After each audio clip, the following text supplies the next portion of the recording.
one of my first two patients was my parents. Wow.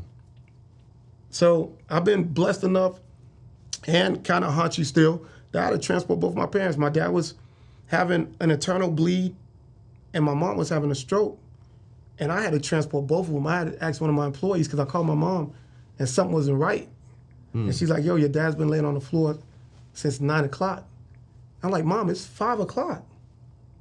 But that let me know something wasn't right with her. And so one of my employees was we're literally at the office about to get off.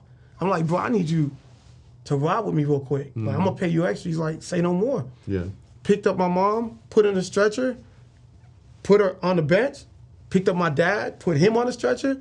We code 3 911 lights and sirens all the way to Atlanta, Piedmont. Are you ready? We're gonna run the play. Let's go. Do you know what it's like to come from nothing at all, but every day you just wanting it all? Do you know what it's like? Every day facing your fear, but believing that your blessing is near. Do you know what it's like? Growing up broken than most, but still being devoted the most. Do you know what it's like? Yeah, that's what the journey's about. Yeah. Let me show you. What's going on, y'all? This is Justin Owens, back at the Run Play Show, where I help break down the top plays of success from top leaders, entrepreneurs, personalities by sharing gems from their personal playbook. And man, I'm excited today. I got the healthcare CEO, Hans Fakir. My brother is in the building, man. How you feeling, man? I'm good, man. I'm blessed, man. I'm blessed. First of all, glad you're here. Glad to be here. This is a space of business that I think is important to talk about. And we're going to talk about a lot of things. And just full transparency for you all as well. I have a non-emergency transport company. Hans, my guy Gooch helped connect us, helped my brother really put it together. So I don't necessarily really run it. My brother does. Shout out to John. He does an incredible job at it too. But I want to talk about that. You got a couple other things going on. And really the entire health space in business. So before we talk about that though, I want to talk about before the healthcare business. You were a firefighter. Yep. Okay. What did you learn there that made you start looking at the healthcare space as a business? Because a lot of people I know, I mean, the firefighters like, yo, you stay there for, 25 years, retired. What did I like? What did I like about it? Not well. You can talk about what you like about it, but when you were there, what made you say, you know what, this might be a good space to get into business, but in the healthcare space? It wasn't really the healthcare. Like I just needed to get out. Like the fire department. No disrespect. I love my people, and I love my peers that I developed, my friends. But they'll tell you it's not the place to be if you want to live a certain life. Yeah. You know what I mean? So it wasn't like I knew what I was gonna do. Right. It was just, hey, Lieutenant Justin, can I take vacation next week? After a while, that's just, you know what I mean? Yeah. Or my mom said, can I go out? Like, as a grown no. man, you'd be like, why'd I gotta ask somebody I that? gotta ask you. Yeah. Or then if they say no, then I gotta switch with someone. Hopefully I gotta, maybe bribe them so I could go to my daughter's soccer game. Yeah. Or just somebody saying, you didn't get accepted for this promotion. You're like, yo, I'm qualified. Yeah. Like, yeah, I know, but we got 200 people. You see someone who's not qualified, might not look like you. Yeah. But you see, it was that, man. It was just, I felt like I was in a prison that paid me to be there. Yeah. You know what I mean? Yeah. That's you see brothers, my homeboy told me one time, he's like, only in the fire department you'll hear somebody say, I got 5 years, 3 months, and 2 days left. He's like, that's prison talk. Yeah. Because people trying to get out. Talk about it too. Yeah. Yeah. You know what I mean? So it's like, I never thought about that, but that was my thing. It was, I just had to go. Like, my wife was pregnant. I just got married, just bought a house. I ain't have a game plan. I'm just like, 2 weeks notice. I'm out. Yeah. I ran a call one day, and when I got hired, I told them, I'm gonna give y'all all I got, but the day that I feel like I'm not fulfilled, I'm doing you guys a disservice. Yeah. Right? I got a call on this dude, 11:30 in at night, walking along 155. He got creamed by a car. Wow. He's still alive. I'm usually doing this, praying over him, doing that. Like, come on, guys, I'm all in. I'm emotional. But I became the firefighters that I didn't like. Like, I'm like, man, this dude, like, just go to sleep, bro. I want to go back to the station. You know what I'm saying? Like, wow. I was like, just no emotion. Yeah. Literally. You become almost desensitized.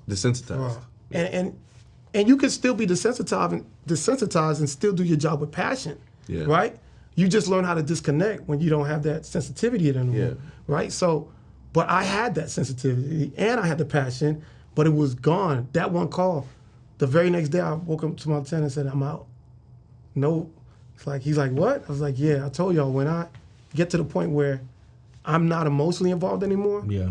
I gotta go. Because I'm gonna get someone hurt, get myself hurt. Yeah. I'm not invested no more emotionally. Yeah. So I left. Like, Wow. that was it. 2 weeks notice, my chief called me, tried to talk me out of it. I mean, there was other reasons. Like, I did taxes in 2008 to whatever. So I used to do taxes for my lieutenants and chiefs. Yeah. That was my crystal ball to see what I was going to be making. Yeah. Like, I'm not doing this for 10 more years and y'all making Once you 5 see more it, than me. you be like, okay, this ain't it. Yeah, y'all can have What's that. funny is like you almost have an imagination of what it looks like, but it's not the reality. And when you find out, you be like, wait a minute, huh? I remember I had a summer job, and it was a guy's son. He was super dope, and I was like, dang, okay, we killing it. I was making decent money. Like for some job, it was like maybe I think it might have been like 15 or 20 an hour or something like that. It was bad money, but the son was dope. And I was like, man, he got me. I'm making this. You know what I'm saying? And I looked at he showed me his check one time, and I looked at it, and it was like might have been like $8 or $10 more an hour, and I was like, oh man, this is his son. This is his son. Yeah. So you already know. I already know what this look like. You know what I'm already saying? It's a know. similar feeling. That's Yeah, dope. man. Let me ask you this: have you seen people that have built relationships in the fire station and gone on to do well? I know you've seen that, but have you seen people that may have messed up relationships and then it's affected them when they try to get into your space? That left the fire department? Yeah, like they just didn't treat people right, and then they come over here and it's like a person that they had a bad relationship with is in a position that could. That happens all the time, bro. Because healthcare is so big, Yeah. but everyone knows each other, right? Priority one, we all yeah. we know each other. So you get people that'll say, "Hey, man, this guy called. He's gonna come look for a job, But this is what happened." Wow. But on the other side of the spectrum, we have people that have left the fire department for a reason that probably wasn't justifiable. Yeah. But you'll have senior firefighters calling and saying, "Hey, can you give him a job?" Yeah. So it works both ways. Yeah. It's, like I said, healthcare is like you gotta build your business on relationships. Yeah. Mm-hmm. Yeah. Not bad ones. Yeah, no, Because for the sure. word spreads. Yeah. You know what I mean? And I asked that question because it's two things. One, I know some of y'all looking at this and you may be wanting to go to a different space, but I also want you to know you can't disrespect where you're at because, like you said, it's a small world. Like, what's funny is I found you through a friend that I have, but you knew my brother. Yep, exactly. And it's like, what Works with your brother. What are the odds of that, though? You understand what I'm saying? And that's why you have to be careful now how you start maintaining relationships and start building them because you just never know. Like, you don't know who you might be doing business with that's a brother of somebody you're working with today. You know what I'm saying? Or it could be friends, a best friend with somebody that you know today that you cussed out or treated wrong, and the next thing you know, you at a business meeting and they look at it like, yo, nah. That's that. Remember that dude I was talking about at the barbecue? That's the dude I was talking about. Yeah. And it just, stuff comes full circle. So I know even sometimes you might be frustrated where you are and you left your job for that reason. But man, still treat people right. Yeah, I didn't burn no bridges. Yeah, no. I left on good terms. Yeah. You know what I mean? Yeah, absolutely. Let me ask you this. Because you talk about relationships, and I believe building relationships and long-term relationships are important. Can you give somebody some tips or things that you do well to build relationships with people? What I do well, man, is and I'm getting better the older I get, Yeah. right? What I do well is noticing my weaknesses. Okay. Right? I overcommit. Yeah. And somebody told me one time I'm loyal to a fault. Yeah. Right? When me and you did the ambulance, I'm like, look, don't even worry about this. I'm Yeah, because yeah. all I need is one person to say, yo, I got you. Yeah. Right? Yeah. And so sometimes now I have to realize that doesn't mean I have to go all out for them for the rest of my life. Like, I'm not indebted to you. Yeah. So I tell people, like, just because someone does something nice, pay attention to it and you want to reciprocate. Yeah. But you're not indebted to them, right? Yeah, that's a fact. You know what I mean? Yeah, that's a And fact. understand if somebody does something nice, are they benefiting as well as much as you are, Yeah. right? Sometimes I'll be looking at people like, yo, this dude looked out for me. Oh, how much money he made? Oh, he made a lot. Like, no, he Yeah. looked out for himself. Yeah, too. Like, it was what I'm business. saying? You know what I'm saying? Like, some it was people- yeah, business. yeah. So learn the difference. Yep. And that'll stop you from getting hurt. Yeah, and I've had people that do that, bro. It's like and not. How can I say this? It's not my current barbers or nothing like that, but it were people in the past.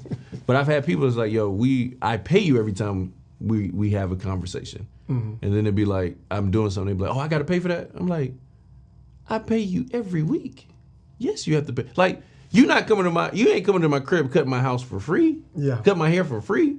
You're not like, yo, you my guy, I'm pulling up. Like, no, like, but sometimes, and this is something I had to learn, kind of what you're saying is I had to realize there's some relationships that are just business. And then there's some that are both. But if you start mistaking one as like a friendship that they really just see as business, that's where you start getting messed up. That's it.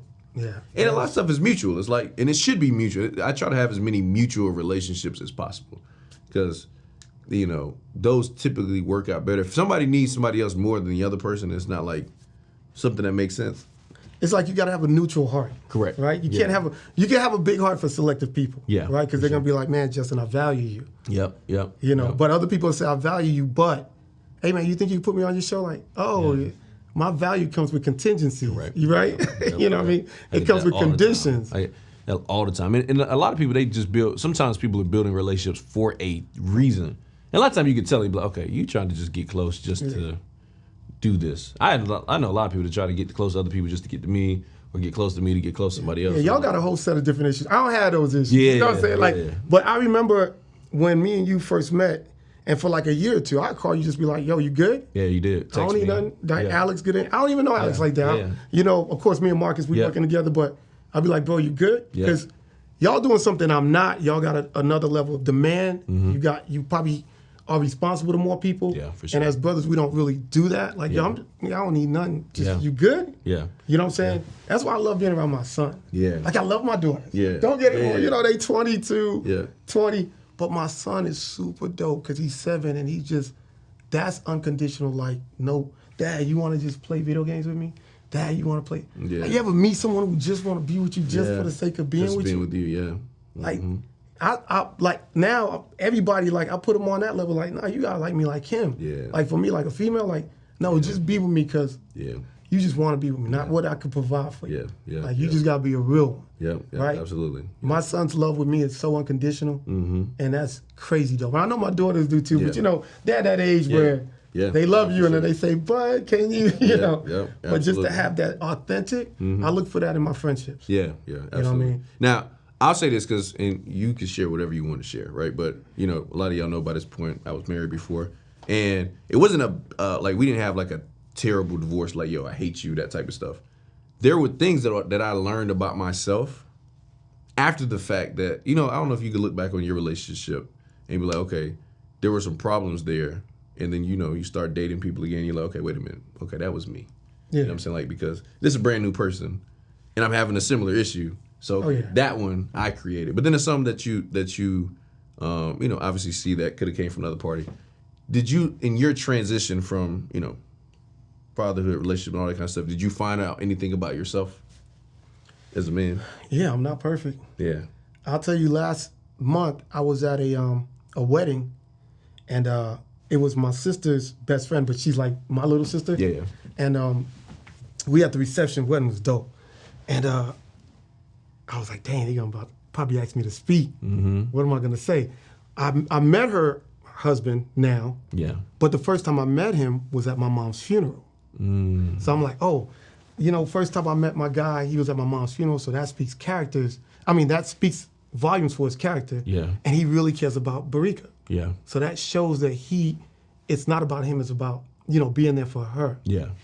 But don't you know, when I first met my son's mom about 13 years ago, she asked me to go to her grandmother's funeral when we were just dating. I was like, I don't know her. I'm not gonna go. Yeah. So right after the funeral, the next day I called her. I said, hey, I owe you an apology. That time when you asked me to be at your grandma's funeral 13 years ago, I should have been there because it wasn't about me. It was about being there for you. Yeah. Right? So it's always like learning new stuff about myself and learning, you know, just I want to be better than I was yesterday. Yeah. Right?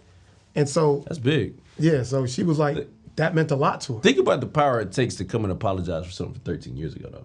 Nobody does it. Yeah. Look, I'm not gonna ask you your age. We on camera. Yeah.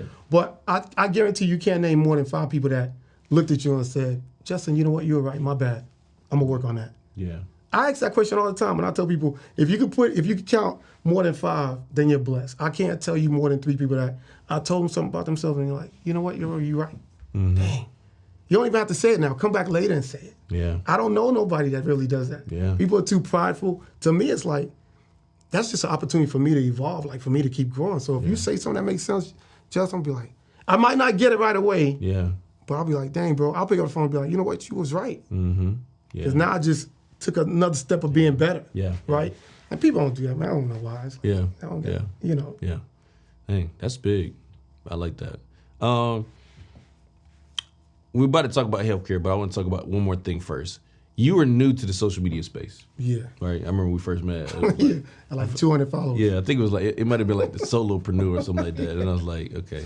And it was like, it's funny. I'm glad you changed the name because I'm like, man, it's gonna be an interesting name to kind of keep solo because you know if you really gonna build it big, you got need to a be team. more of your team. You know what I'm saying? So how was because now there's people that's probably watching this that you know may not be my age. You know, Hans is maybe like a year or two older. Let's just say that. Yeah, let's just say that. But there are people that's like, yo, I'm too, you know, I've been living too long. I'm too old to start getting into social media. What made you jump out there, step into it, start posting? What was that mental process of like, okay, all right, let me start doing this? It was frustrating, man, but I wanted to do it because I knew I had a higher calling. But you know what? I heard this thing. I think Les Brown said in Denzel Washington quoted him, right? And it was like, you probably heard it. Imagine if you're in your grave and all the ghosts of your ideas are standing around you. And they say, we came to you so you could bring us to life, but now we have to die here with you. Dang. So I'd rather try something and just step out there, That's a visual for you. right? Yeah, that's what I'm thinking. So anytime I have an idea, I'm going to plant that seed and roll with it because I don't want to live with that. Like, I don't want to close my eyes for one time and be like, dang, and God's like, yo, I gave you that. You just didn't move on it. Yeah. Right? Forget having 100, like, I gave you that. Yeah. And I've met people, man. I was at a place in Arizona. I partnered up with a doctor in Arizona to open up a clinic out there. Yep. So I'm calling my homeboy. I'm like, yo, I'm in Arizona. Where you at? He's like, I'm at my son's track meet. And I go to a track meet, Justin, in Arizona. This dude walks up to me and says, yo, healthcare CEO, I want to start an So just inspiring people, Yeah. it's like, man, look, it was worth it. Yeah. You know what it I makes mean? you start thinking like, what was holding me back from being consistent and doing it earlier? I'm not gonna say it was fear, man. I don't know. It wasn't fear. It was just laziness sometimes. You know, I tell people, making $1 million is not hard. Keeping it Yeah. is harder because Yeah. you get complacent. Yeah. So once I taste, and that's one of my Achilles heels, when I taste success, I could fall back a little. Yeah. You know, and I'm like, and then I see, let's go. Yeah, no. Justin working out. You know, I'm like competitive, Yeah. but sometimes my competitive energy, I have to have that male testosterone around me for me to go, oh, he's doing this, and it's not even out of jealousy. It's just, Yeah. I want to. Yeah, you gotta get it. Yeah. You know what I mean? So that's So let's jump into the healthcare space. 'Cause, Okay. you know, somebody came up to you, talked about it. For what would you say are the pros and cons? Because one of the main businesses that you teach is non-emergency healthcare. So number one, what is that? so what I teach is people how to own their own ambulance company, right? So I don't want people to get it confused because a lot of times people say non-emergency, and that's really a wheelchair van, Yeah, right? okay. So I try to clarify that. We use our ambulances to do non-emergency transports because that's where the money's at. Got it. Yeah. Right? Yep. But our ambulances are also licensed to do 911. Correct. We just don't cater to that. Yeah. Because the consistency's not there, right? Right. You could go do a 911 call and hope the person pays their bill. Or I can use the same ambulance that I'm licensed to that can do everything the fire departments do, but I just cater to consistent scheduling. Yeah. Patients, Yep. schedule patients. So that's really what I do. So one of the biggest things, this is not even a healthcare thing, this is a United States thing, is employees, Yeah. right? How do you slow down or stop the turnover rate? Yeah. And that's the one thing I've done was build a culture, Yep. definitely have my expectations in black and white. Yep. And I try to do what everybody's not doing. Like I was one of the only ambulance companies providing insurance. Yep. So when people get insurance, they feel obligated to stay. They have a commitment to stay because they have kids or whatever. Yep. And if nobody else is doing it, yeah, I can probably take home less of a profit, but I don't have to worry about waking up because somebody didn't come to work because they don't care. You know what I'm saying? So when I provide insurance and do little things for my employees, and I make sure that they eat before I do, Yeah. you know, if your employees know you got a Range Rover, know you got this, you got to take care of them. Yeah. So I make sure they're taken care of. Yeah. And they can call me at any time. Yeah. So that's one of the biggest things, and that's one of the ways I combat it. Yeah. What would you say are like some of the pros and cons of having an ambulance company? I'll always say this, man. I own a home health. Yeah. And if you walk around and tell people you own a home health, they'll be like, oh, that's what's up. Mm-hmm. But when you say I own an ambulance company, you go, huh? Yeah. You know, they look Yeah, at yeah. you like, huh? Yeah. How'd you? Yeah, yeah. So I love that, right? Yeah. I love Yeah, that's true. Yeah. the right? Yep. I walked through the World Congress Center yesterday because we're trying to do the EMS for InvestFest. Mm-hmm. Bro, I was in my healthcare shirt, slacks. No security stopped me. Like, you know, it's like that. Oh, you're health. Yeah. Yeah. So it's like that that Yeah. emphasis people put on it, right? So I think that's one of the pros, right? Because it opens doors for so many other things. Yeah. One of the cons are the cost Yeah. it, That's for sure. I it found takes that to out. start it. Yeah, you know, you know, Okay. the cost. So if you, but you know, things wasn't available like they are now. Yeah. Like you and I could have just got $150K in business fund and we loving life. Yeah. Yeah. You And know? I paid, obviously, I paid all my stuff cash. Cash. This dude was like, yo, I got 2 trucks I'm buying right now. And you know, and my mentees do that now, but they do it with business funding. We didn't. No. And I ended up buying 4. You bought 4. Y'all was growing. You know what I mean?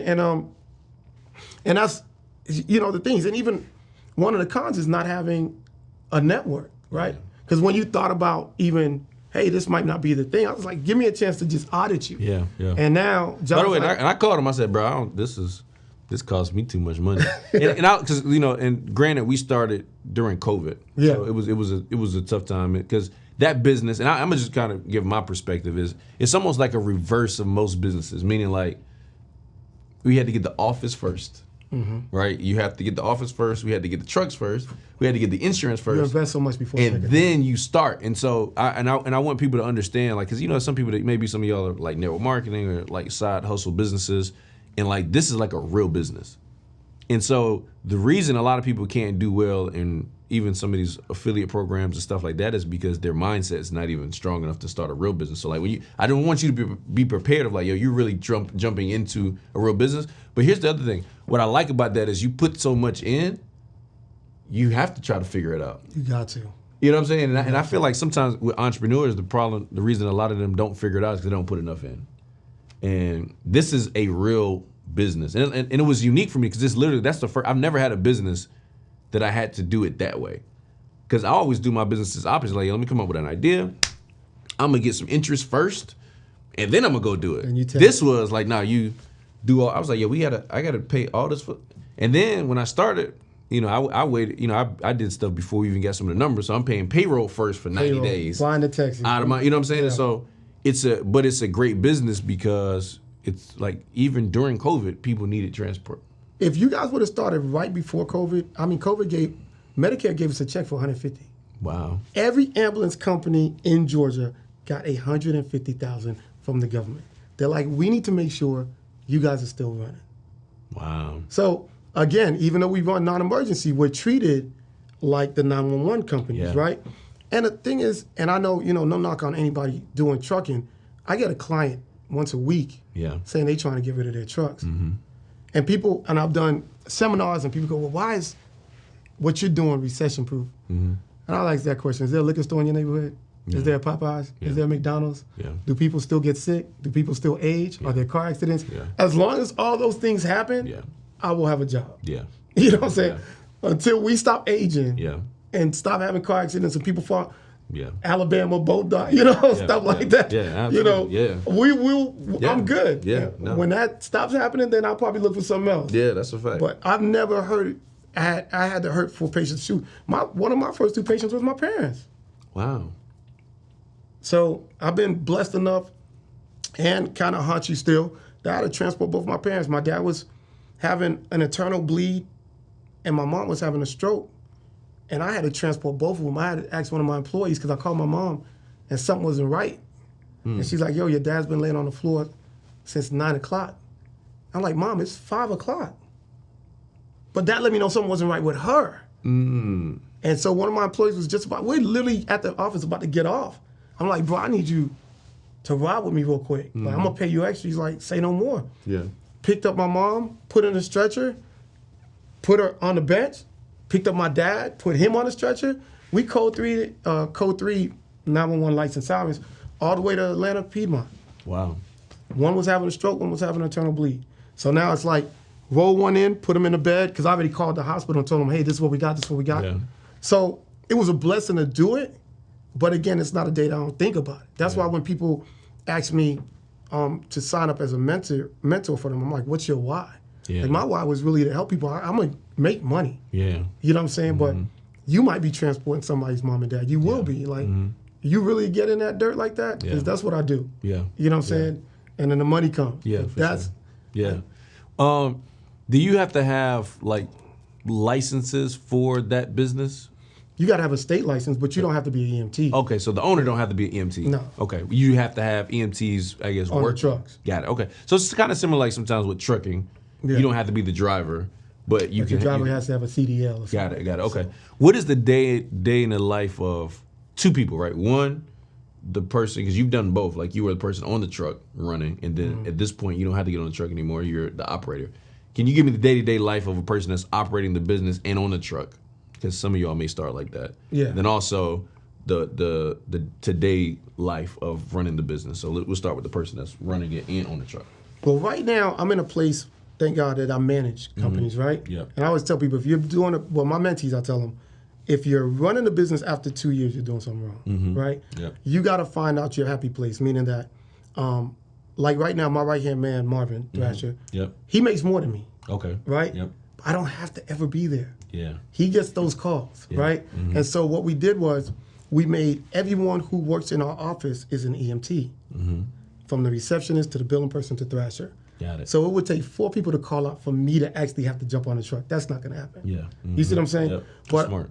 I got to a place where Thrasher makes $10K a month, I make 7, but I have so many other investments. I'm like, I'm not, let's build up the business. Yep. You know what I mean? I'll pay myself more when the time be it. But if someone say, hey, I'm going to start this company for you, you're going to make 7K a month, but you don't ever have to be there. Yeah. You don't do it. Yeah. 84K a year for not doing nothing? Yeah. You see what I'm saying? So that's my life now. Yeah. Right? I don't check runs. I don't do marketing. Yeah. You know, I don't do anything. Yeah. Right? Yeah. Thrasher's day-to-day is jumping on a truck if somebody calls, right? So say this is your assistant or this is the actual owner-operator for the first 2 years. Okay. Jumping on trucks if anyone calls, doing scheduling, doing marketing, and reviewing all the patient care reports because that's where the money's at. Yeah. So every time your employees run a call, they have to do a patient care report. You as the owner are going to look that report over and send it to billing to make sure your money's right. Got it. Okay. So Got it. that's the day-to-day. The EMTs, they pick up patients. We're medical Uber. Got it. You know what I mean? Yep. We take people that can't walk. Got it. Okay, I like it. Because you've seen companies come in business do extremely well, you've seen some come in business and not do well. What have you seen in the companies that fail their issues? Lack of ownership. Yeah. Like you got to eat, breathe, and sleep. You know, before you even ran a thing, we was on the phone every other, Right. hey, Hans, what's going on? Yeah. But people think, this is not passive income. Let's just get that Yeah. out the way. The first 2 years are not. Yeah. You have to be an owner-operator. Yeah. Right? I just got off the phone with my guy, Sean, who owns Life EMS. And Life EMS closed down. And I literally got off the phone with him about an hour ago. But he has a new ambulance company. Yeah. I'm like, bro, I never asked you what happened to Life. He's like, we grew so fast, bro, that when they grew from 1 truck to 20 trucks in 2 years. He couldn't keep up. Yeah. So if Medicare stops your money, you still got 20 trucks of payments. Yeah. So he's like, And then you got payroll for the people still. his pay was $40,000 every 2 weeks. Yeah. So, but what I realized was I didn't have to get the 20 trucks. I talked and did enough research that, again, you find your happy place. When you get to 20 trucks or 4 or 5 trucks, you're almost making the same, Yeah. right? Yeah. So give me 5 trucks and I'll have to be on an ambulance. Yep. And now he has 5 trucks. He's loving life. He's in Alpharetta, you know, so it's MetLife or something like that. So that's one of the biggest things. People, they see the money and they don't grow methodically, right? Yeah. It's like you said, this the instant coffee. Yep. No, let this thing brew. Learn this industry because Medicare, you know, dialysis is just one facet of it, right? You got hospice, you got mental health, you got football games, basketball games. You got urgent care, wound care, nursing homes. I just named 8 other streams of income that you could do with this. But people focus on one thing, and because that one thing is continuous, they try to grow and grow too fast. And now you got to look for employees. You got to jump on the truck. I'm comfortable. Yeah. You know what I'm saying? Like, yeah. I want to touch on something too, right? Especially for you all, because I caught it in what he said, but probably a lot of y'all didn't catch it, right? Number one, he said it takes about 2 years before you can really not eat, breathe, and sleep the business if you're doing it right? And obviously at this point you have other businesses. A mistake I see a lot of entrepreneurs making right now is they're trying to get into a business and then immediately trying to diversify and get into another business, and then they're trying to have multiple streams, but sometimes too fast. I don't care, I don't care if it's this business. Social media can mess you up because you can literally win in every business. If I'm looking at Hans, I'm like, yo, healthcare, ambulance, that's it. And then I go to somebody else's page, I'm like, oh, I'm doing trucking. Come over here, I'm doing Forex. Come over here, I'm doing solar. Come over here, I'm doing this. Like, yo, and guess what? People making money in all of them. But whenever you make a decision, whatever you do, I'm just listening to your game plan. Come in there, focus for 2-3 years. That's it. Now, you got to a point where you own other businesses. Yeah. You said, hey, I've got a home health care company. Diversification was also inside the same industry. You've got a restaurant, right? You got a couple other things. So at what point did you know, or you were able to say, okay, all right, let me invest into something else?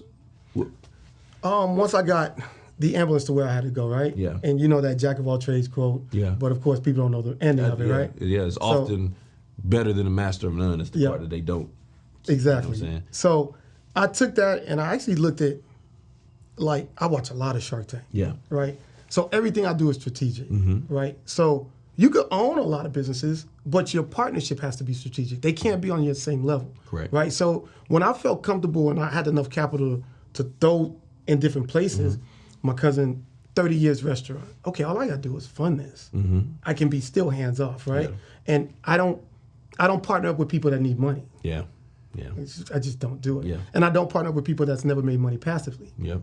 You take a W-2 person and try to and show them how to make the same amount of money they're making without clocking in, that's an addiction I don't want to deal with. Yeah. You know what I'm saying? That's a fact. And so those are two things that I live by. So I try to strategically partner up with people. Like, again, like how you partner up with your girlfriend, right? Yeah. What's the value you're bringing? Yeah. Because my job right now is to work or to just manage. I don't want to run anything. Yeah. I don't want to run one business. Ownership is overrated, by the way. Y'all don't know that yet because right now, everybody wants to own a business. Bro, if you ask anyone right now who owns and cheese, they'll say Gooch. Yeah. And I am just fine with that. Yeah. I could be the majority owner, nobody will never know. Yeah. I'm like, yeah, do your thing, bro. Yeah. I talked to Gooch for it. Last year I was like, yo, you want to be CEO? He's like, you want me to be the face of it? I don't, listen, the bills are right, we ain't getting sued. Go do your thing. I'll be Dr. Dre, you could be Snoop. Yeah. I want to be in the background. Yeah. You know what I'm saying? So when I look at stuff like that, I look at where's my company now? Can I manage everything from my laptop? So once my ambulance business got there, of course, it just made sense to do the home health. Now my home health, I partnered up with a nurse, right? I'd rather have 50% of something than 100% of nothing. Right. So if I could give somebody an opportunity to be an entrepreneur, but they have a skill set I don't have, and all they need is my mentorship and financial backing, but they got the grit, they got that dog in them, and they got that discipline. Yeah. All I gotta do is kind of, tweak here and there. Yeah, let's do it. Yeah. You know what I mean? I always told people I'm not Shark Tank, I'm Fish Tank, right? Yeah. Shark Tank, you gotta have proof of concept. You gotta have money. You gotta show I'm Fish Tank. I'm like that guy that's gonna take you when it's just born. Yeah. I come with a dope idea. I'm like, oh, let's do this. You know? Yep. So I made a video, y'all. Some of y'all need to go back and watch this. But I talked about like the different roles that you can play in a business, and I had to get taught it. So the first role you can have in a business is the entrepreneur. Typically, you can be an entrepreneur in 2, max 3 businesses. When I say entrepreneurs, like Hans is doing Hans, the way that Hans does it. So like, you know what I'm saying? Like any business I do, it's gonna have a Justin feel to it that I'm doing, right?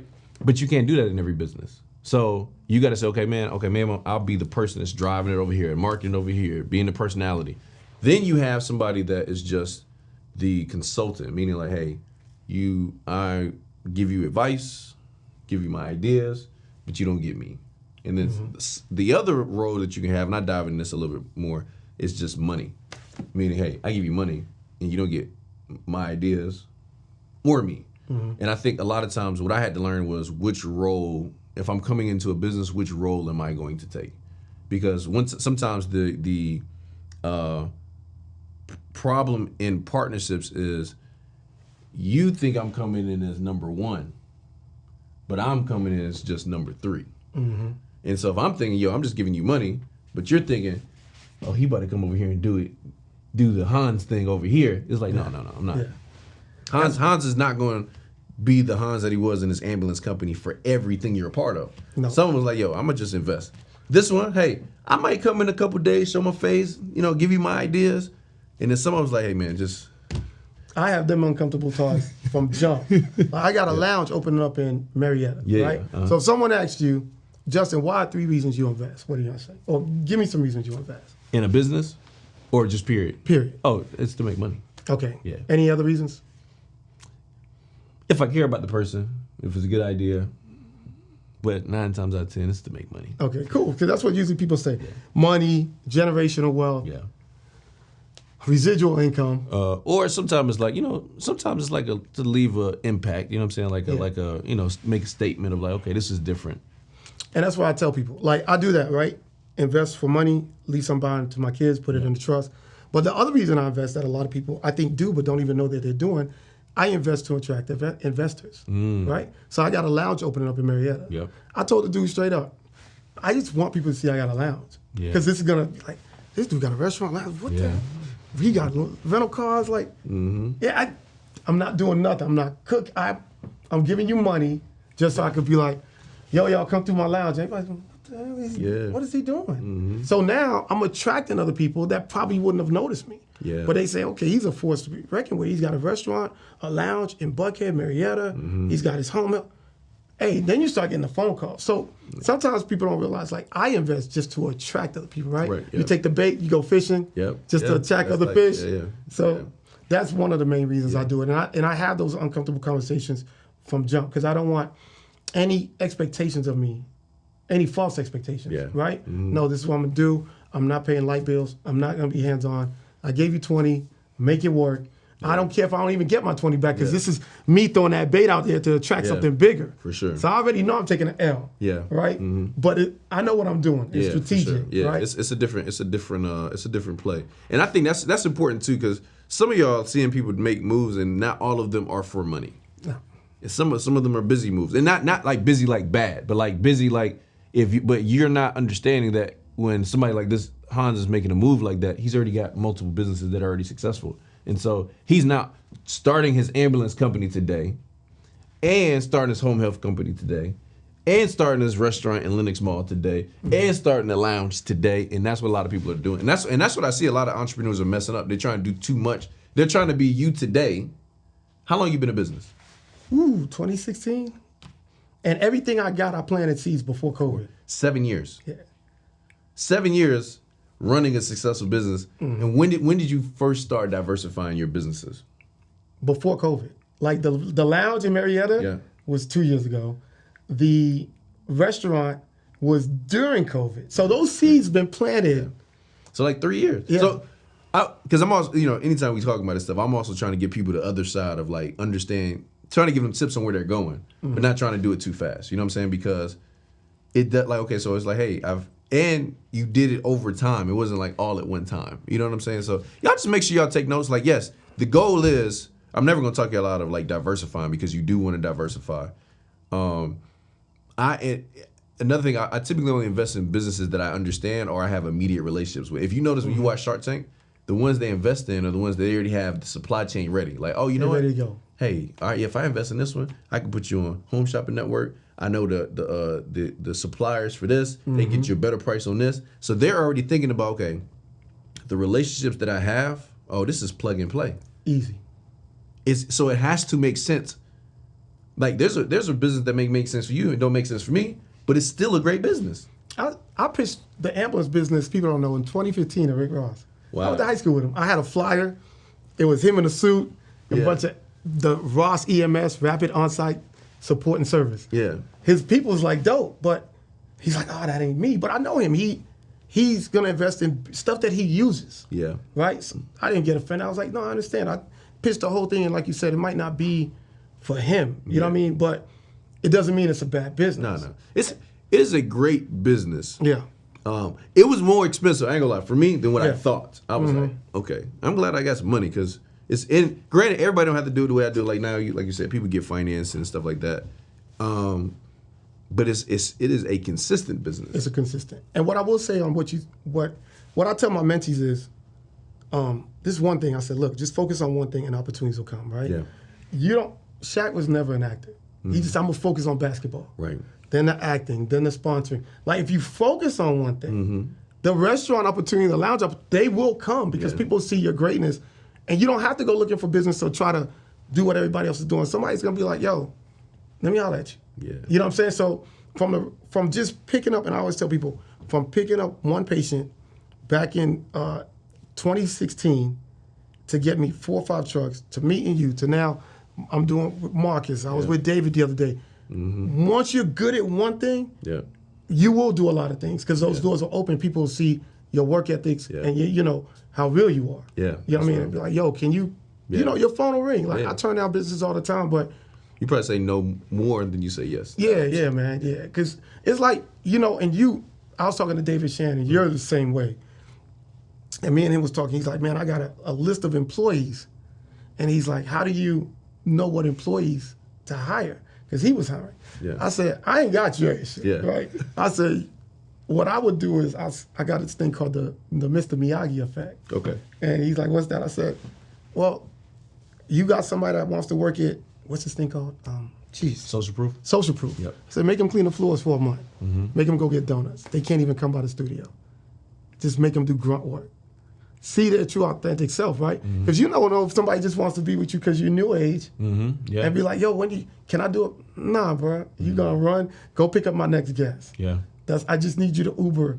Yeah. You don't even get to come upstairs. You don't get to take the elevator. Yeah. Like you gotta really imagine when we was doing stuff like it had to be like you had to fight, you know, for a raise, right? People don't have to do that no more because it's like a red carpet to just, you know, no employee should get hired by you and should be able to sit here for like 3 months. Yeah, no, I take it. Right? Yeah. And so that is just knowing someone's, again, value and knowing that, like my son, they just wanted to be with you because I like what you stand for. Yeah. You know, I was telling Marcus the other day, so I don't mess with you, so I ain't making no money off you. I was telling him and Turquoise. But what I love about y'all, and the reason I rock with y'all so hard is, you remember when they did the Letterman jacket thing? Yeah. What was it? The Omega, the sorority, the fraternity. Yeah, fraternity, yeah. That's why I rock with y'all. So there's no other reason. I said, when I was there and I saw that, and then of course the circle, I posted y'all for a couple months. Yeah, you did. Like these dudes really about brotherhood. Yeah. That's why I rock with y'all. That's why I'm here. You know what I'm saying? It's like you find people that got value and are really authentic about leaving a legacy of not how many Rolexes got, but I helped a lot of people. Yeah, I've opened up 10, 15 ambulances in Georgia. Yeah. And I get people asking me all the time, like, why you do this? I'm like, what, you know, you open up competition. I'm like, what God got for me, no one can take. Helping a bunch of people ain't stopped me from getting patients. I still get patients. Yeah. You know, if it's for you, it's for you. So it's like, I rock with people that got that mentality, or at least want to develop that. Yeah, no, that's You know what I real. mean? So, You got a lot of businesses. yeah, What's your favorite one? restaurant. Yeah. I meet the dopest people there. like the women be. It's amazing. Yeah. I walk in there. I know how it feels to be rich and white now. Yeah. I literally walk in there, you know, probably my V-neck, my Target V-neck, like my sweats come from the gym. And I get this all the time. And you guys, if you come to my restaurant, you'll see me sweeping. I tell my crew when I'm there to help them. Yeah. I'm not cooking any sandwiches. Like, they're good at it. Yeah. I'm not. Yeah. So my job when I'm there is to support, but I'm usually at my table with my laptop because I manage my other stuff. Yeah. And someone will see me and say, you on this? And I'm telling you, bro, I'm wearing just regular schmegular, but it's a break from everything else. Yeah. Because I get to interact with people from different backgrounds. Yeah. And we got the dopest conversations. Like I said, I met 2 plastic surgeons. One lady was white, her husband was Asian. Just talking, and it's, every day I'm learning something. I'm getting new contacts. So Yeah. the restaurant is just Yeah. my safe haven. Yeah. You said something like before we had started talking. You was like, you haven't franchised yet. I don't know if you ever decided to do that, but you said there's a certain type of people that are always asking to invest. White people. Yeah. I've had one, Futures, the rapper Future. Yeah. His manager asked to invest a year and a half ago. Outside of that, I've had nothing but whites and Asians that say, "Hey, how much does it cost to buy?" Like literally, Saturday of last week, I had 4 people ask me back to back to back to back. Wow. Didn't know each other. I thank God for that. Yeah. I'm like, because everyone says this is so different. Yeah. And it's so good I'm like- though. If y'all ever in Lennox, stop through. What's the name of your spot? And cheese ATL, It's fine. gourmet grilled cheese sandwich, right Yeah. by Bloomingdale's. Yeah, it's so. good spot. And I think that's why I invested in that. It was just different. I'm like, Yeah. I like doing, like you said, it's going solo. I like doing different. Yeah. You know what I'm saying? Everybody go left, I'm gonna go right. Yeah. You hear that feeling? I got this tattoo in '97, bro. Wow. It says going solo, and it's me walking away from a crowd of people. Wow. This I was laid by. This tattoo so ugly. But that has been my mentality, and I was probably 19, 20. Wow. I was like, nah, I can't do what everybody's doing. If everybody's at the club drinking, I'm gonna be the guy with the bottle of water. Yeah. Yeah. I like that. So- I like that. The healthcare company, because I know y'all we have some questions about that.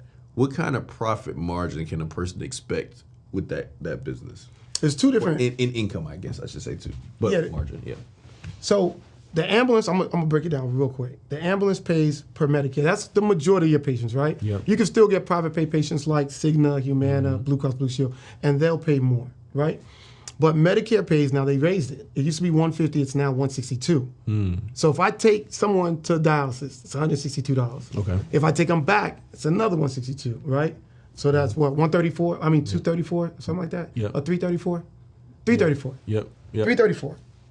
But what happens is, and then they pay $7 a mile. Yeah. So the average person, if they live 10 miles away, that's $70. $70 way. there, $70 back. Wow. So now you take that 334 and then you add 140 to it. Yeah. My math is not as good as it used to be. Yeah. But it's like, 470 maybe something. 470. Yep. But then they go 3 times a week. So take that 470 times 3, right? It's like $1,400, Yep. right? Take that $1,400 and times that by 4 weeks in a month, right? So you're like $5,320. Yep. Now, if you take that and multiply that by 20 patients, you had $104,000 a month. Yep. That's the ambulance breakdown, right? So the ambulance breakdown, you can make gross $104,000 a month.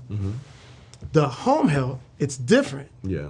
You get awarded hours, right? So let's say you get a child that's sick, because we specialize in pediatric patients, me, Gooch, Yeah. Brad, all of us. And the reason they do that is like dialysis, right? They mirror each other. Home health and ambulance mirror each other. Got it. People market to dialysis because you have them for a long period of time. People market to pediatrics because you can have them till they're 21. You don't have to keep looking for patients. Yeah. Right? So now you have a patient that's 2 months old and you get awarded 84 hours. Well, Medicaid will pay for home health. Medicare pays for ambulance.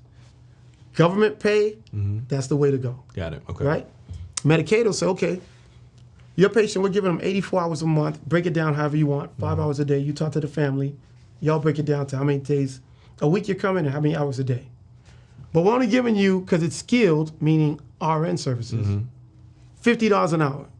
Got it. You now got to negotiate with that nurse and say, I'm going to pay you 35 or 40 and you get the 10.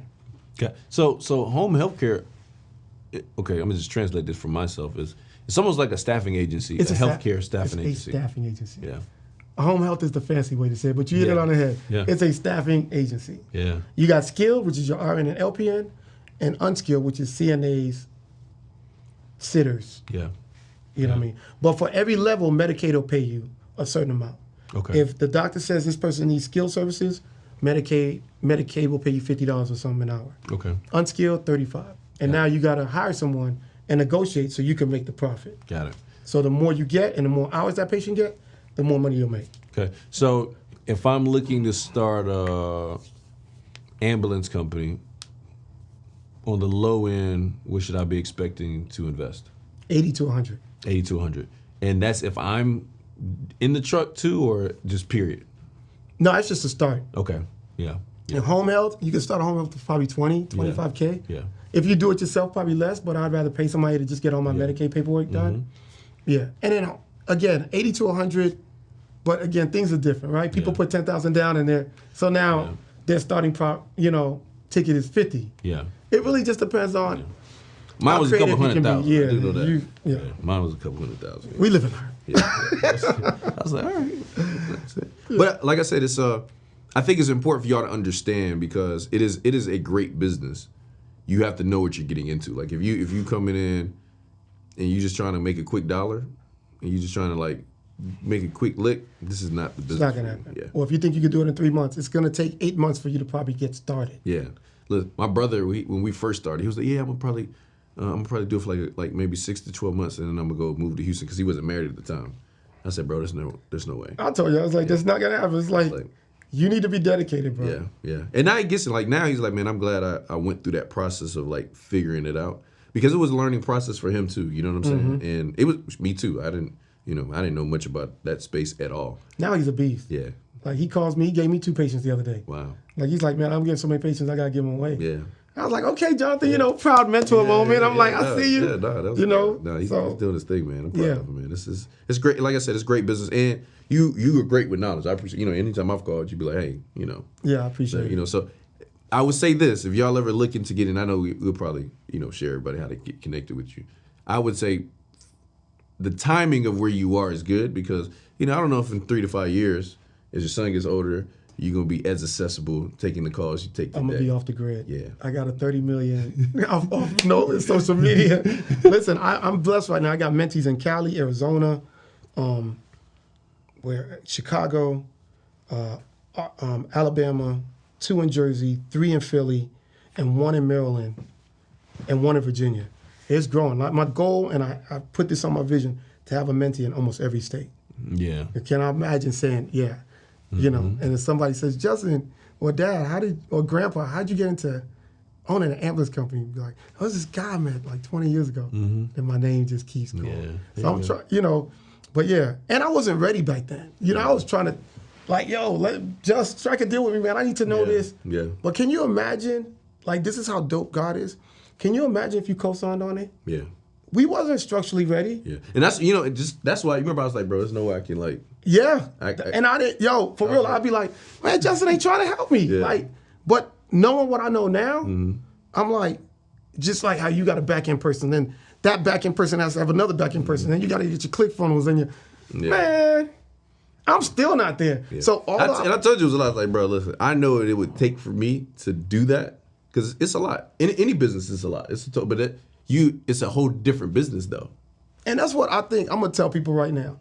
If you want to get into any business that you see on TV, just grind out for free. Learn as much as you can before you go out and do it. Yeah. Go be somebody's mentee. Go get the donuts, whatever you pick up, whatever words you pick up, the knowledge, do it for free. Russell Simmons had a book years ago that I read about. Do it for free until they invite you in. Because I would have just, if I had to do it now, I'd have been like, let me just work with you. I'll work for free. Yeah. And I just need to, my pay is me learning. Yeah. Because then I would have humbled myself and said, this is a lot of work and a lot of money. Yeah. You know what I'm saying? And so sometimes people on social media, I had to apologize. Like, I'm like, if I make this look too easy, I apologize. It's not. You know what I mean? And Jonathan probably get phone calls 3, 4 in the morning. Yeah, he does. And he started a business while he was trying to get married. Like, that dude crazy. Yeah. You know what I'm saying?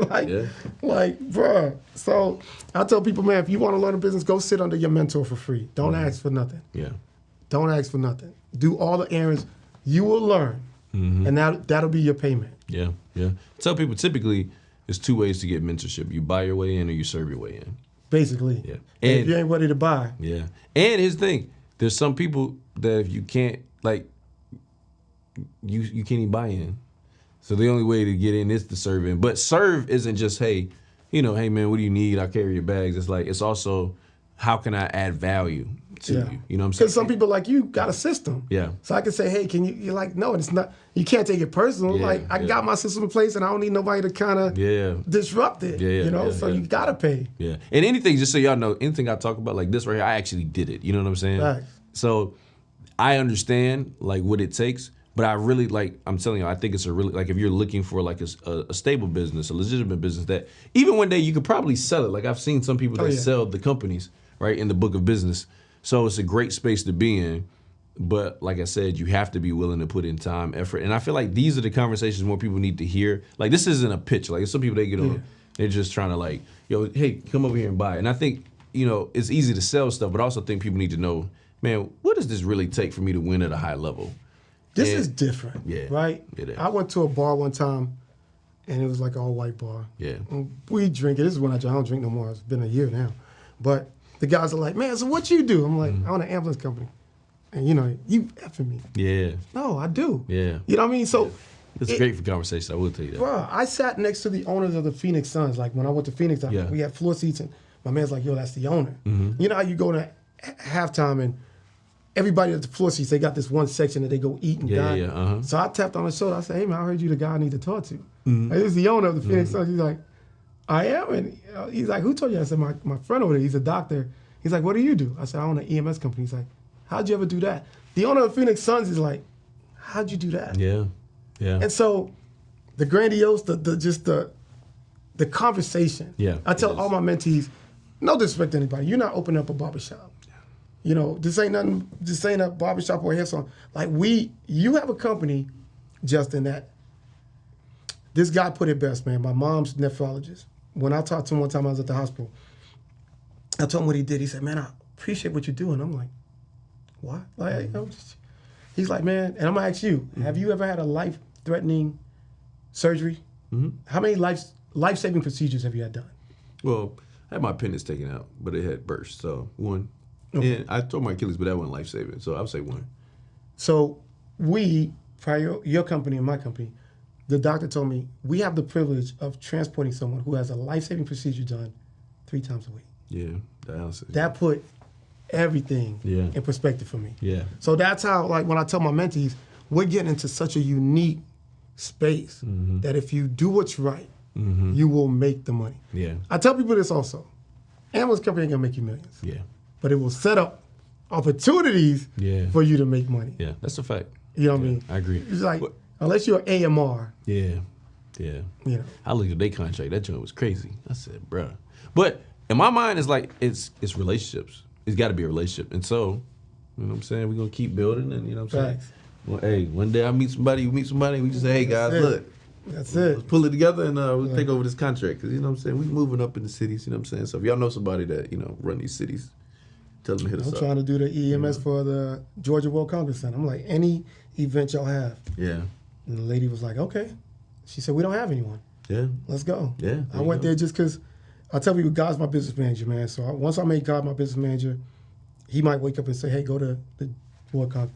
It's like, all right, let me just, Yeah. I'm going to just go. Yeah, I like that guy as my business manager. Oh, yeah. Yeah. First and foremost. One thing that even talking to my brother, this business has made me focus on was health. Because you see, sometimes you thinking like, oh, non-emergency transport, older people. Sometimes they be 30. And it'd be us. Yeah. It's majority us. Mm-hmm. That's what's scary, you know what I mean? Which is most of the challenges, I'm not saying all of them because I don't know everybody's stuff. It seems to be diet related. And stress. Yeah. But yeah, and you know, my mentees will say, where should I open my ambulance company? I'm like, unfortunately, in a minority black or brown neighborhood, Wow. Mm. that's where you're gonna get the most patients. Right? And things are changing a little, but shoot, I don't even eat straight all the time. You know what I mean? Yeah, but yeah, it's yeah. too convenient to not eat right. Yeah. That's why I had to move to Midtown where the mentality was Yeah. And you know what's funny is you start noticing the restaurants are different. a lot healthier Yeah. options. It's way easier to find healthy food than it is to find junk food. Bruh. Yeah, there's not a McDonald's in 5 miles near my house. Sometimes I go out someplace, I'm like, bruh, where's It's nothing. I get a salad Rallies somewhere? and there, Yeah, it's- like, no, I mean, McDonald's, you can get a salad at McDonald's. I'm like, nah, that's a different kind of Yeah, salad. that's- bro. You know what I'm saying? It's not that. But But I think that's why environment is important too. Like you get around different people, different places, because then you start experiencing. You be like, okay, no, this is a little different. I went to Philly for my boy Neo got a street and stuff named. I saw that, man. Like Congratulations! I say congratulations to you. Shout out that's to part my of brother. your You know what I'm saying? Yeah, and that's my huge. brother. That was a great event. And I had stayed at a hotel. Our flight had got like delayed, and so we stayed by the airport. And I called down. I was like, "Hey, can I get y'all got a bottle of water? Can I get some water?" They was like, "Yeah, come down to level 2." I was like, "What you mean come down?" You know what I'm saying? Y'all don't bring the water up, It's the venomous, sir. man. It's on level 2 if you want some water. I was like, "Bruh." Yeah. I'm used to, hey, yes, sir, we'll be up in one Yeah. moment. You know what I'm saying? They said, nope, come downstairs. So the environment, man. The environment is It's different. Yeah. But y'all had to do that because he had to do where he grew up in. Yeah, so. yeah, no, for sure. Yeah, I mean, they had like it was a nice hotel at first. It just when the flight got delayed because of weather, we had to stay by the airport, and that was it was a little different experience. But I like it. It always remind you every now and then, like, it's a process to this thing. It's a process. But you've been on this grind for a minute. Long All time. y'all have, man, before COVID. Y'all peaked at the right time. Before Instagram, Yeah. been working, So, Yeah. and that's what I think a lot of people don't see. And that's why I like to have these are the conversations I'm trying to have with people, because I think the great thing about social media is we get a chance to see a lot of us winning. Because now you see, man, it's possible. You can have a lot of followers, you can have little followers, you can have trucking, you can have ambulance, you can have all this and that. But I think the flaw that it doesn't show people is what it really takes. Yeah. Because what people don't really see is everybody really be working. And people got to stop, like, I'm going to be honest with you, it's not popular for me to say, but, I did something, man, with Dame Dash, I don't care. Mm-hmm. I'm on stage, and when people are inspired, we got to feed them, right? Yeah. You can't be on stage talking about your socks. yeah. Like, how'd you get the socks? Yeah. Like, where'd you get the factory from? Mm-hmm. People can't keep going to these places and just getting inspired, because I tell people, what is it? Motivation without application Yeah.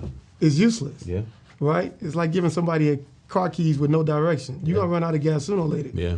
And I've been there, and I it's like, I love the fact that people don't give, like, people that's watching your podcast. I usually say every podcast, everything I go to, I tell people thank you for not giving up on themselves. Yeah. Something inside of them's making them watch you. Yeah. Something inside of them's telling them not to quit. Yeah. Right? I love that. Yeah. But now it's like when I have my mentees. I don't know if you ever seen this movie Dolomite. I've been seeing it. It's good. It is the blueprint for entrepreneurship. The one with Dolomite. Eddie Murphy, the new remake, it's Dolomite is my name. Before my mentees sign into my masterclass, once they sign in, the first assignment I give them is to watch that movie. Wow. The adversity, the leadership, the humbleness, everything he did against the odds. It has nothing to do with healthcare. But I don't know if they even intended it to be the blueprint for leadership and entrepreneurship. Yeah. There's so many gems in that movie that my mentees go, okay, now, because they'll say, why you got us watching this? Just watch it. Because the nose he took, you know what I mean? Yeah. The age Yeah. didn't stop. You asked that before, and I thought about it, like, age didn't define him to say, you know what, maybe I need to Yeah. go chill. It's like, nah, I'm going to keep living and keep living my dreams. I'm going to make it. Yeah. And so, yeah, if you ever want to get inspired, it's like, that is such a dope movie. And I woke up at 3 o'clock in the movie and watched it for some reason. Then I watched it 3 more times that day. Well, we're gonna try to link that in the show notes too. Oh, so my y'all God. can. Yeah, Dolomite's my name. It's amazing. Yeah. And you'll call me and say, bruh, I see why you Yeah. why you watched that. Yeah, I'm Like, watching. so it's incredible. Yeah, I like that. In the episodes, I always have a section called Breakdown the Breakthroughs. I believe every entrepreneur has had a breakdown, and when you have a breakdown, that's typically where a lot of people quit. But entrepreneurs that have found a way to win, typically they have multiple breakdowns. But there's a lesson that you have to learn in that breakdown, and when you learn that lesson, you're able to break through and go to the next level. Have you ever had a breakdown in your career and business? If you have, and whatever you want to share, you can share. What lesson did you learn from that allowed you to break through? I knew you was going to ask me something like this. I was going to wear my shades. I was like, this dude going to have me crying. But, man, you don't, nobody, like, 2018 to 2021, 2022 was hell. my timeline is 2018, my wife asked me for a divorce. 2019, my mom passed.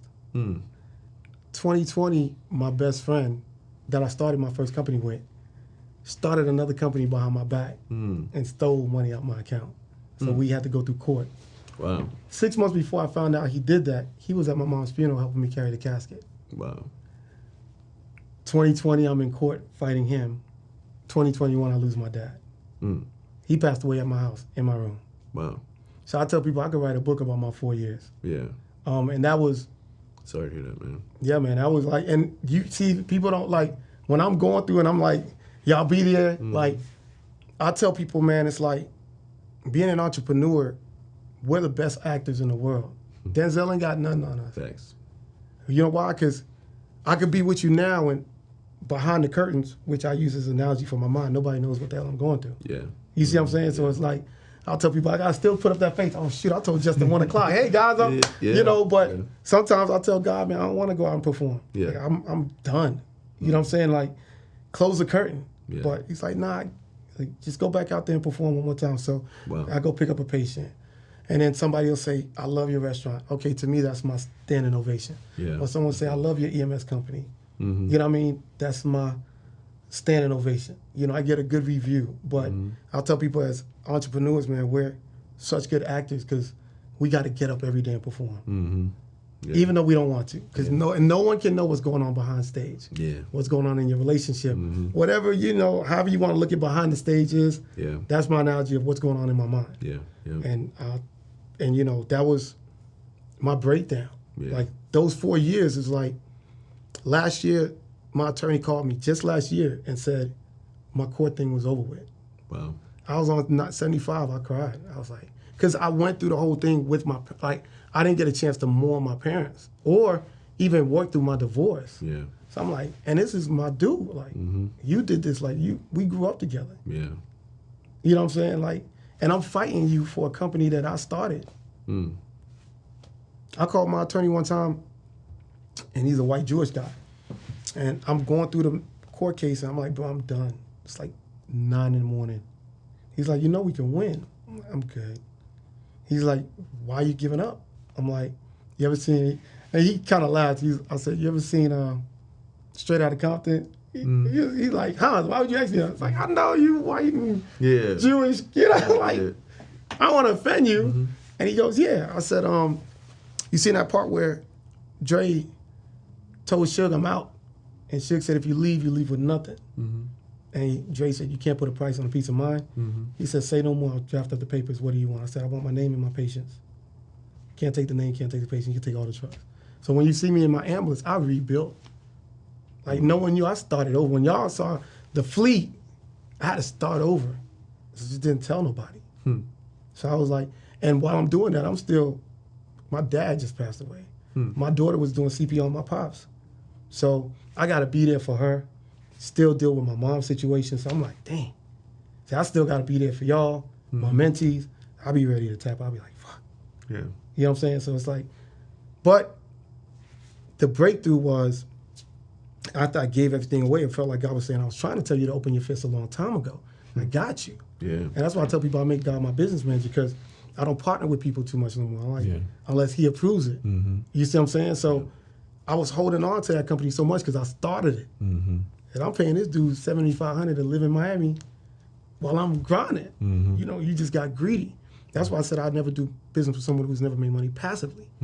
Because you show someone how to make the same money they're making now, they'll do anything to keep it. Yeah. Destroy a friendship, whatever. You know what I'm saying? So it was like, when that happened, and I was like releasing myself of that, I started doing your joint.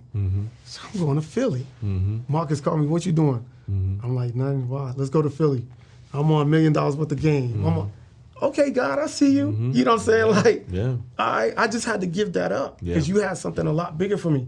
I was just like, my pride was like, no, this is my joint, man.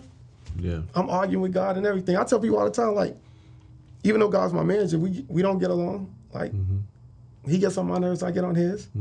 It's just facts. It's, you know what I mean? But I won't lean on nobody else but him. And people go, well, how do you say that he gets on you? I was like, it's an immature thing with me. He gets on my nerves because there's things that I want that I know he's not giving me because I'm not ready for it. I get on his nerves because there's things he asks me to do. Every time I get that whisper in my ear, go work out, go do this, I don't do it, and I'm pretty sure I get on his nerves. But I still trust him. You know what I'm saying? That's the only so, and I can't look. I'm on run the play, bro. So you in the locker room, man. You know what I'm Come saying? on, Run the man. place of it, you know what I'm saying? You know what I'm saying? So I look at every day like, dang, I came from 4 years of that. Yeah. I was on TED Talks. Yeah. Like, I see you, bro. I tell God all the time, I see you. All right, let's go. Yeah. Let's run the play. Yeah. You know what I mean? So, yeah, that was my breakthrough, man. Just putting everything in his hands and being like, it's crazy, man, because it's like, even God expects us to do the blind faith thing, and I don't work for me all the time. Mm-hmm. I'm just, you know what I'm saying? It's Yeah, like, that's real. Come on, man. Like, no, I gotta. It almost is the opposite of manifesting, right? Because you gotta see it. I gotta see my G-Wagon for me to go, okay. Yeah. But now you ask me to just go in this blindly. Mm-hmm. Yeah. That's not, I don't care what anybody says, that's not easy to do. Yeah. Especially when your back's against the wall and you got kids and it ain't easy. Yeah. No, it's not. You know, not to me. Yeah. I'm just like, okay, I don't got no choice. God, actually, I'm putting my faith in you because I don't have a choice. Yeah. Yeah. That's real. Not because I woke up saying, yeah, I'm gonna just, I'd be like, God, something gotta work. Yeah. And so he made it work. I'm like, okay. And then my faith increases. Yeah. Like, I don't try to be phony around him. You know, I wasn't, you know, all faithful. And Yeah. we go to church when things go bad. Yeah. You know what I mean? We react. And that's one of my Achilles heels. Sometimes I react Yeah. instead of like being proactive. Yeah, I told you, I get comfortable. Yeah. But that's my strength, knowing my weaknesses. Mm-hmm. So I got to fix this. Yeah. I just got to be, you know, willing to fix it. You know, that's you right. get complacent on trying to fix it. Yeah. I'm listening to that though too. I think it's great. Another thing I'm picking up is like, if you know how to do what you did, you can do it again. Yeah. So the confidence comes not only from your relationship with God, it's like, yo, I did this. Because guess what? Had the roles been reversed and you were him, I mean, obviously you would be him because you got principles. Yeah. He couldn't do it again like that. Yeah. You see And what I'm I saying? realized that, like, you first responders. Like, wherever you go, people ask for you. I go to patients' funerals. Yeah. I get invited to weddings. Like, I'm connected with my patients. So when people want to be successful in EMS, if you don't have a relationship with your patients, I can take them from you. Be late one time. You know what I'm saying? Like, trust me, I'm not going to be late. Plus, I'll be at your bar mitzvahs and the whole nine. I'm going to be part of your family. So when I'm late, you ain't going to want to leave me. Because you're like, nah, I know Hans. Yeah. Like, that's my guy. I'm going to yell at him and tell him to straighten up, but I'm not leaving him. Yeah. You know what I'm saying? So, yeah, no, and the crazy thing is, I don't try to make sense of my life, man, because in a year or two, all the things that he's doing now will make sense. Yeah. Because I had, like, dang, okay, now, that's why I say, I see you. Like, you know, I talk to God like that, because I didn't see what he was trying to do before, and I was like, oh, if somebody don't talk to me, okay, I see. If I didn't get this girl I want, I might not see it. It's like, oh, you got something better. Like, now it's just like, that's how I look at things, right? My perspective of things completely changed. I don't even argue the same. Like, I don't argue, but now if I talk to somebody, I talk to understand them. I don't talk to be right or wrong. Yeah. That's You want to be a girl that want to be like, I told you this is how it's supposed to be. Nah. I want you to understand how I want things to be. Yeah. That's I don't come to me. I talked to this one girl the other day, like, you just want to be right. I just want to understand you. Because being right don't mean that I understand you. Like, oh, I might not understand you now. I'll understand you later. Yeah. But I talk to people to understand them, not to prove my point. Yeah. You know, and I hope they do the same for me. Yeah. So, That's dope, man. Well, I appreciate you, man. This is a Yeah, good man. conversation, man. I enjoyed this. Anytime somebody come on the show, we always like to make sure, you know what I'm saying, they get blessed with a gift. So, I get a gift? you know what I'm saying? I got to talk to David Shands, man. I ain't getting I talked to De La Soul the other day. Hey, he run the had play. free sandwiches. Run the play is a little different, you know what I'm saying? So, Look at y'all, man. thank you, Philly. So, Oh, this is of course, amazing. you got, you know, New ACOs, got some run to play stuff in there. Look, you already know I'm going to run it. Your mentor, definitely. I like this guy. Books. Yep. The Speed of Trust. Yeah. Listen, Great bro, book. this guy, again, genuine. Yeah. Shirts, and I always love you. I always told, when I first met you, I was like, bro, can I steal this? Because it was so dope. Now people are trying to, yeah, knock it not out, a basketball player, not. I'm that's like, it, but bro. this was the original. It's the only Entrepreneur. one. Yeah, it's This is the only blueprint, man. I appreciate you, man. Absolutely, If bro. I ain't hold this box, I'd have gave you a hug. one. Yeah, nah, man. You know, you get it later, man. And you got the man. box, everything. This is clean, bro. Thank you, bro. You know, we try. I to didn't, and see, you bless people and you get blessed on the back end. Yeah, no, for sure. Yeah, absolutely. Expect the unexpected, man. This is dope. This is dope. You know what would be dope though? Hmm. This looks like it's a logo for a cigar. New Age cigars. I smoke cigars. This just looked like a dope cigar. Just the packaging. Yeah. Looks, because I get packages when people ship me cigars. Yeah. Oh, you probably have to put the book down. Okay, yeah. I get packages when people ship me cigars, and this just looked like I would open it and be like, oh. You know, that's the experience we're going for. You know Yeah, what I'm saying? yeah, this is dope, man. This is bro. dope. Thank you, man. And this is how people gotta do their ambulance thing, man. People be out there with like BS ambulance. I'm like, no, go all out. Yeah. Somebody's mom's in there, like this is shirts, and this is super dope. This is Lenox Mall Fitz Plaza packaging. Yeah. Uh-huh. I'll see you, bro. I'll see you, God. Yes, sir. So listen, y'all. We just had Hans in the building, healthcare CEO. Really quick, can you tell them where to find you? Yeah, definitely. On Instagram, I'm the healthcare CEO _. I made it, y'all. I got fake people paying. There we so go. how to do fake page. The healthcare. I mean the health. The healthcare CEO _. Okay, perfect. And We'll you'll put it in find the show that. notes too, and then we'll put the link for his course in there as well, so you guys can get that. But listen, you just got the top plays from my guy Hans for the healthcare space, and you got to play. Now go run it. We'll see you on the next episode. What's going on? Listen, make sure you guys go to runtheplaystore.com. Get your official Run the Play gear. We talk about shirts, socks, jackets for everybody that's Run the Play all across the world. Are you ready? We're gonna run the play. Let's go. Do you know what it's like to come from nothing